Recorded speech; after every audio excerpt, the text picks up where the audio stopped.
Abangan mo lang, babalik sa kanila ang masamang ginawa nila. Lahat naman ng ginagawa natin dito sa mundo ay may balik. Sabi nga, di ba? When you give, it will come back to you. Ano man yan, magandang gawin man yan o kaya masama, babalik at babalik yan. Lahat-lahat yan. At kapag bumalik yan, hindi ka na magtataka kung bakit gano'n ang nangyari sa'yo.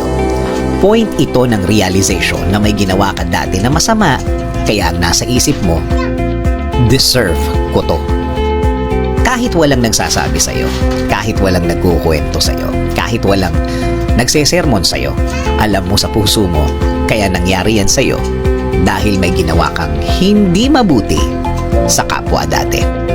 Baka nga magtataka pa ang mga tao sa paligid mo dahil hindi ka na naghahanap ng gagantihan, hindi ka na naghahanap ng babalikan.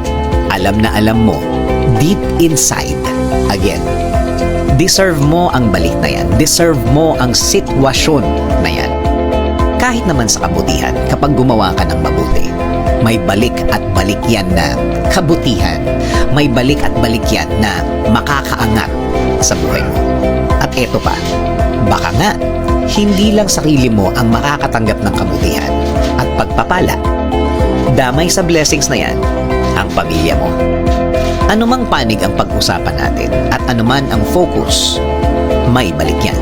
May balik at balik yan. Ang masakit dyan, baka doble-doble pa yan. Sana nga, kung kabutihan yan, okay na okay ang kabutihan, lalo na nga damay ang pamilya mo.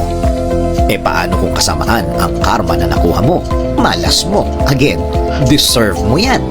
Oo naman, akala mo ba sa paggawa ng kasamaan ay forever yan? Hindi po. Again, hindi po. Sa mga gumagawa ng masama at walang malay na gumagawa na pala sila ng masama, meron at merong magsasabi na masama ang ginagawa mo. Lalo na kung marami ang nagmamahal sa'yo, marami ang tumitingin ng kapakanan mo. Ang isa pang masakit, mabuti sana kung ikaw lang ang magsasuffer. Paano kung hanggang pamilya mo, damay, kaibigan mo damay, pinagtatrabahuhan mo damay? Oo naman, hindi mo naman kayang i-control ang mga mangyayari. Sa mga nang-aapi, sa mga nagmamarites, sa mga nanlalamang, sa mga nang-aaway ng walang dahilan at ginagawang katawa-tawa lang ang panlalamang, sa mga manluloko, dadating ang araw na marirealize nyo na ang ginawa nyong masama, babalik. Babalik at babalik yan. Oo naman, hindi pwedeng hindi pwede. Magbabalance ang lahat at kahit kailan, hindi nakapikit ang Diyos.